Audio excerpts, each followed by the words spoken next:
മൃതസഞ്ജീവനി മന്ത്രം ലഭിച്ച സന്തോഷത്തിൽ ആകാശത്തിലൂടെ സഞ്ചരിക്കുകയായിരുന്ന ഇന്ദ്രദേവൻ ഒരു കുസൃതിക്കെന്നോണം താഴെ വനത്തിന് നടുവിൽ പൊയ്കയിൽ കുളിക്കുകയായിരുന്ന സ്ത്രീകളുടെ വസ്ത്രങ്ങൾ ഒരു മന്ദമാരുതനായി മാറി പറത്തിക്കളഞ്ഞു.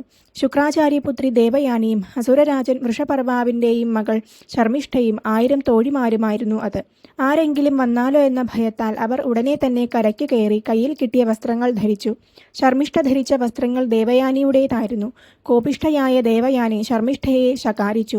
പകരം ശർമ്മിഷ്ഠ തൻ്റെ പിതാവിനെ ആശ്രയിച്ചു കഴിയുന്നവരെന്ന് പറഞ്ഞ് ദേവയാനിയെ കളിയാക്കി. ഒടുവിൽ ഉന്തും തള്ളുമായി. ശർമ്മിഷ്ഠ ദേഷ്യത്താൽ ദേവയാനിയെ അടുത്തുള്ള ഒരു പൊട്ടക്കിണറ്റിൽ തള്ളിയിട്ടു. എന്നിട്ട് തിരികെ കൊട്ടാരത്തിലേക്ക് പോയി.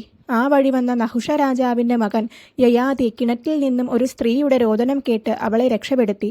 രക്ഷപ്പെട്ട ദേവയാനി പിതാവായ ശുക്രാചാര്യരോട് ശർമ്മിഷ്ഠ തങ്ങളെ അപമാനിച്ചെന്ന വിവരം പറഞ്ഞു.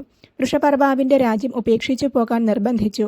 രാജാവായ വൃഷപർവാവ് മഹർഷിയോട് ക്ഷമയാചിച്ചു. എന്നാൽ ദേവയാനിയുടേതാണ് തീരുമാനമെന്ന് അദ്ദേഹം പറഞ്ഞു.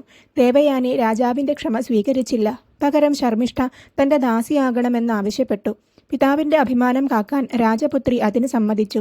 ഒപ്പം തൻ്റെ 1000 ദാസിമാരെയും അവൾ ദേവയാനിക്ക് സമർപ്പിച്ചു. ശിഷ്ടജീവിതം ദാസിയായി കഴിഞ്ഞു.